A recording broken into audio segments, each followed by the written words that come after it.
Olá, caros amigos do Rebu, aqui quem fala é o Rômulo, esse é o 10 Minutos de Rebu e no vídeo de hoje nós iremos falar sobre a história de Joe Shuster, o artista por trás do Superman.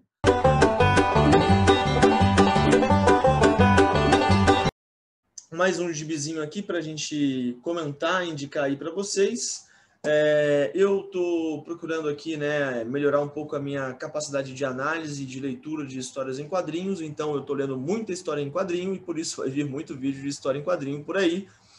E, bom, hoje então a gente vai comentar aqui esse gibizão, na verdade, porque é bem bom, publicado pela editora Aleph aqui no Brasil e que foi escrito, roteirizado pelo Julian Voloy, ou Vologe, não sei como fala o nome dele, e desenhado pelo Thomas Camp. O Julian Vologe ele tem um quadrinho publicado aqui no Brasil pela editora Veneta, que é o Ghetto Brothers, que é também uma história biográfica, certo? E aqui a gente tem mais uma história, então, biográfica, escrita, roteirizada aí pelo Julian Vologe e muito bem roteirizada, né? A pesquisa que o Julian Vologe faz para escrever o quadrinho é vasta. A gente consegue acompanhar essa pesquisa pelas notas que tem aqui no fundo, né? Ele vai dando, enfim, os dados. Por exemplo, aqui ó, a gente tem página 13 e 14, ele fala de onde ele tirou aquela cena, como é que ele se inspirou para escrever aquele quadro e tal. Enfim, aí tem várias referências, essa parte eu achei bem interessante para a gente poder acompanhar o modo de criação do Julian Vologe. Tem um probleminha no final, né? Eu acho que no final do quadrinho ele acaba se apressando um pouco demais e perde o ritmo da narrativa, né? Bom, mas eu falo um pouco melhor disso daqui a pouco. E a arte do Thomas Camp, que não tem nem o que falar. É absolutamente irretocável. Isso daqui, olha, é uma das artes que há muito tempo eu não me impressionava tanto com uma arte de história em quadrinho. Eu achei maravilhosa, né? Gostei para dedéu. E aí, então, como é que se desenrola aí essa narrativa, né? Bom, aqui a gente tem o seguinte. A história começa com o Joe Shuster já bem velhinho e ele está dormindo no banco de uma praça. Um policial então avista o Joe Shuster e decide ir lá falar com ele. Ele parece estar passando frio e tal. E aí quando ele acorda o velhinho, o policial decide ajudar esse velhinho, levá-lo ali para tomar alguma coisa, comer alguma coisa numa lanchonete. Ele está lá então tá lá o policial e o velhinho na lanchonete. Eles estão conversando. Entram alguns garotos na lanchonete e esses garotos estão com histórias em quadrinhos, né? E o policial pergunta pro Joe Shuster, olha, quem é você, o que você faz, de onde você vem, né? E ele responde, olha, eu, na verdade, sou o criador de histórias em quadrinho, eu desenho histórias em quadrinho. E aí eu acho que o policial pergunta, mas o que você já fez? Ele falou, olha, eu sou o criador do Super-Homem, né? E claro, o policial fica incrédulo, ele não acredita de forma alguma. Afinal de contas, o cara estava dormindo no banco de uma praça. E aí ele acaba fazendo um desenho para o policial e o policial realmente olha para ele e fala, gente, é de fato o criador ali do Super-Homem, né? E ele pede então pro Joe Shuster explicar para ele o que foi que deu de errado. Afinal de contas, ele está ali diante do criador do maior fenômeno de vendas da história em quadrinho e, enfim, nessa altura do campeonato, o Super-Homem já tinha virado personagem de rádio, personagem de cinema e uma série de, enfim, outros produtos derivados do Super-Homem já haviam sido lançados, né? Bom, tem uma coisa já interessante na arte para a gente mencionar. Se a gente for ver, né? Aqui, esse momento, olha, que eles estão aqui na lanchonete e tal, jantando, a arte, eu não sei se vocês vão conseguir ver, ela é bem delineada, né? Ela é bem nítida. Quando o policial pergunta isso, né, a respeito o que aconteceu de errado com o Joe Shuster, ele vai começar a se lembrar e contar a história pra gente. Então, a história vai ser contada ali da perspectiva do Joe Shuster, né? Então vai ser uma espécie de... Vai ser em primeira pessoa, né? Ele vai estar contando a história. E como são memórias, a arte ela passa de um delineamento mais claro para uma coisa mais opaca. Inclusive, as cores ficam mais foscas, né? O que denota a ideia de a gente estar acompanhando agora as memórias do Joe Shuster, né? E não estamos mais, digamos, a gente está então na mente do Joe Shuster, né? Ele está contando essa narrativa, a gente está acompanhando, a gente não está vendo isso de fora. Bem interessante, então, né? Já a história então começa ali com o Joe Shuster contando desde o momento em que a mãe dele sai da Rússia, fugida ali da Rússia por conta dela ser uma judia, e nesse momento da Rússia estavam acontecendo os pogroms, né? Que eram destruições de vilas judaicas, enfim, o que ocorria por conta aí de um antissemitismo que seria cada vez mais crescente na Europa e que acabaria culminando no nazismo.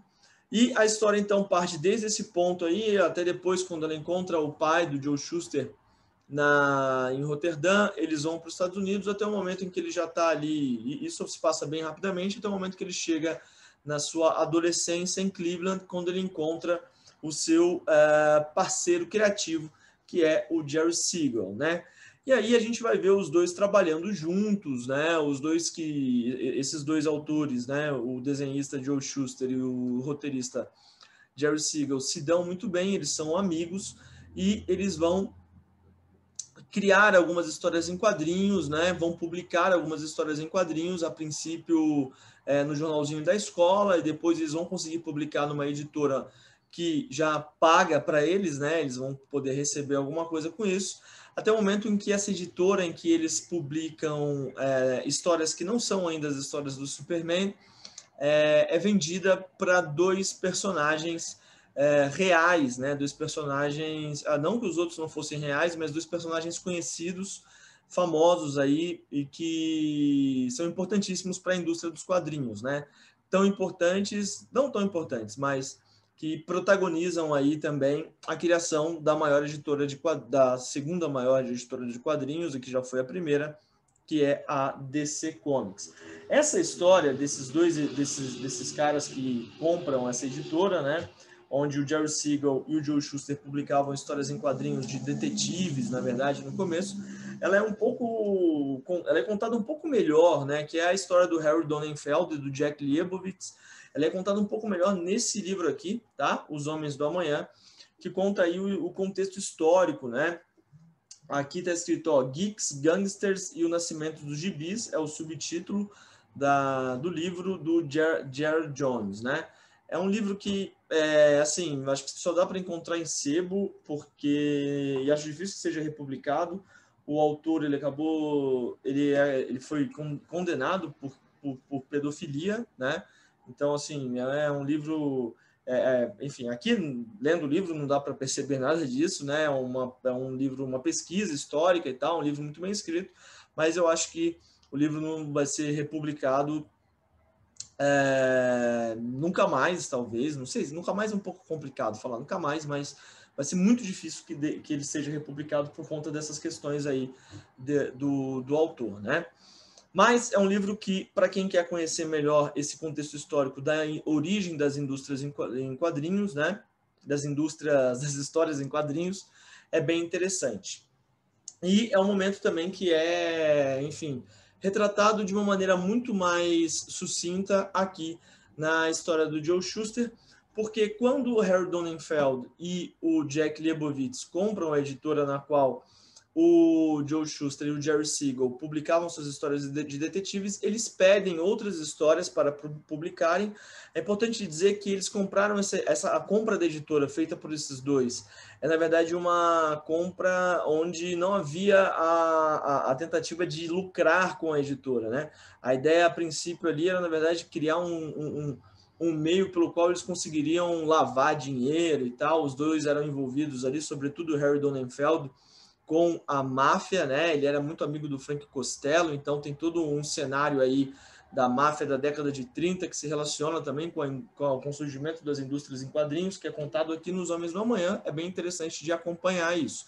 Aqui, isso não é narrado com tantos detalhes, né? Mas, quando eles pedem lá mais histórias em quadrinhos, eles enviam a história do Superman, né? Eles pedem a história do Superman que eles já tinham tentado vender. É interessante porque a gente consegue acompanhar o momento da criação do Superman. Ele surgiu para ser um vilão a princípio, depois a história começa, na verdade, assim, né? Ela é gestada, digamos, na mente ali do Jerry Siegel. Primeiro, o Superman ele seria um trabalhador que sofre com experiências científicas e acaba se tornando vilão. Depois ele seria um homem do futuro que viria para o passado e por conta ali de questões, sei lá, atmosféricas e tal, ele teria superpoderes. E depois aí sim chega na versão oficial, que é esse personagem, né, que vem de outro planeta. Tudo isso muito inspirado pelo fato dos dois lerem lá as histórias de ficção científica na Amazing Stories, entre outras coisas, e também por conta do Joe Shuster ser um cara que gostava muito de revistas de fisiculturismo. Então tinham o físico do Super-Homem aí certamente é inspirado nas imagens que ele via nessas histórias. Bom, o que acontece então, né? Quando o Harry Donenfeld e o Jack Leibowitz adquirem essa editora, eles vão publicar uma revista inteiramente em quadrinhos, pedem histórias em quadrinhos, eles enviam o Superman, acaba sendo super bem vendido, só que eles fazem um contrato, eles vendem, né? Eles vendem os direitos para a editora National Comics. Aí esses direitos envolviam ali todos os direitos de uso, de imagem, enfim, dos desenhos, do roteiro, dos personagens, de tudo que aparecia na história das histórias do Superman por $130, né? Isso aparece aqui na página... Enfim, essa é uma história meio conhecida, acredito que não seja um spoiler, mas aparece aqui na página 79, né? Não, 79 não, 87, tá? Do quadrinho. Tem aqui, ó, o valor de $130. E parece que depois esse cheque, né, que eles receberam de $130 foi comprado por, tipo, $2 milhões, né? Enfim, coisas da vida. E aí é triste, porque depois disso a gente vai vendo o Superman ele continua sendo publicado, né, também desenhado e roteirizado, desenhado pelo Joe Shuster e roteirizado pelo Jerry Siegel. E a princípio, então, a Action Comics número 1 vende bem, a segunda vende melhor ainda, a terceira vende melhor ainda. Há uma pesquisa sobre qual o personagem favorito dos leitores, e os leitores elegem lá, assim, 90% vota que o personagem que eles mais gostam é o Superman. E da Action Comics, o Superman ele passa a ser publicado em jornais e vai sendo publicado em vários outros jornais, de repente você tem ali 20 milhões de americanos lendo a criação do Jerry Siegel e do Joe Shuster. Isso nem sequer é acreditado para eles e eles não recebem nenhum centavo a mais por isso. Então a gente vai vendo uma das maiores injustiças, né, que já foi feita na história da indústria dos quadrinhos. Na verdade, os dois eles criam essa indústria em quadrinhos, né? Veja, como eu falei, a princípio a compra da editora pelo Harry Donenfeld e pelo Jack Leibowitz nem era lucrar com isso. E no final das contas, a editora acaba se tornando, né, a galinha dos ovos de ouro. Na verdade, o que se torna a galinha dos ovos de ouro é o Superman, porque a partir dele vão surgindo vários outros quadrinhos e vários outros personagens que, em última instância, são cópias daquilo que é o Super-Homem, né? Então, o Super-Homem ele inventa essa indústria de alguma maneira e os seus criadores acabam não recebendo o crédito por isso, nem o crédito nominal, né, de ter os seus nomes mencionados, por exemplo, no rádio, quando isso vira programa de rádio, ou ter os nomes mencionados, por exemplo, quando o filme vai ser lançado no cinema, e muito menos o crédito financeiro, né? Eles não recebem nada mais por isso, enquanto os donos das editoras, da editora, no caso, que depois vai virar DC Comics, fica milionário graças às vendas feitas ali por meio dessa criação, né, do Joe Shuster e do Jerry Siegel. Enfim, a história vai se desenrolando a partir daí. Eu não vou também me alongar mais para poder não dar mais spoilers, né, porque eu já dei. Eu não sei se são bem spoilers essas partes que eu falei aqui. E a única questão aqui, para mim, né, eu achei que acaba ficando um tanto quanto, digamos, eu vejo como um problema da HQ, é que parece que no final da HQ, chegando no fim, né, sobretudo no momento em que eles começam a se relacionar e lutar contra o Donenfeld, lutar contra o Jack Leibowitz, as coisas são meio aceleradas, sabe? Eu acho que daria para fazer um quadrinho mais longo, explorando mais a relação do Joe Shuster, do Jim, sobretudo do Jerry Siegel, ainda que a história, tudo bem, é a biografia do Joe Shuster, não é a biografia do Jerry Siegel, as duas estão intimamente entrelaçadas, né? Eles são, enfim, os criadores, né? Os dois pais do personagem mais importante das histórias de super-heróis, mas poderia ter abordado um pouco mais a batalha que houve com esses dois sujeitos, sobretudo a relação que como esses dois sujeitos eles eram homens ligados também à máfia, não é? O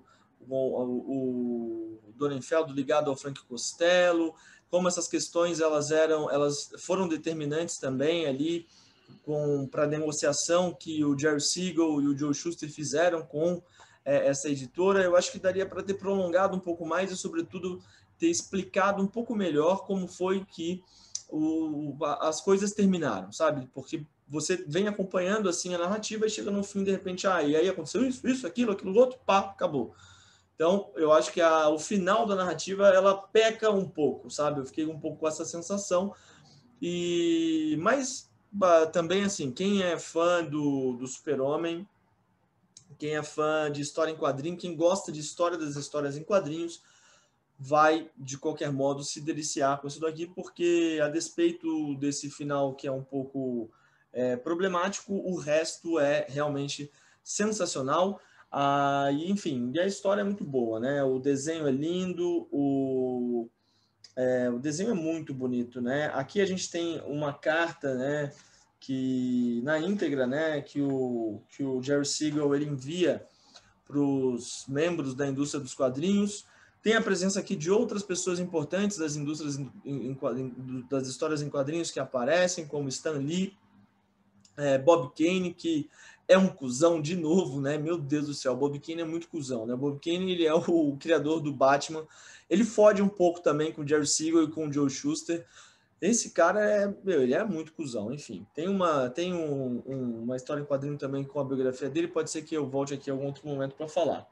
Enfim, aí quem gosta do Superman também, fica mais uma dica aí antes da gente acabar, que é essa história aqui do Glenn Weldon, né? Ele conta um pouco mais detalhadamente a parte da criação mesmo, né? De onde vem a ideia do símbolo, de onde vem a ideia da luz, tudo isso é contado na história em quadrinho, mas aqui a gente tem um detalhe um pouco melhor, né? Esse livro aqui eu ganhei de presente do Rodrigo. Valeu, Rodrigo, se você está vendo o vídeo. Eu gostei bastante, é um livro muito legal. Então, Superman, uma biografia não autorizada, editora Leia aí com, não sei se com Omelete, né? Tem alguma participação aqui do Omelete. E é isso, gente. Essa foi a dica aí do 10 minutos de reboot de hoje. Espero que vocês tenham curtido. Se curtiram, dá o joinha aí, compartilha com o amigo e com o inimigo também. Afinal de contas, o que importa é que esse vídeo alcance muitas pessoas. Eu vou ficando por aqui. Agradeço demais a atenção de todos vocês. Um beijo grande e até a próxima.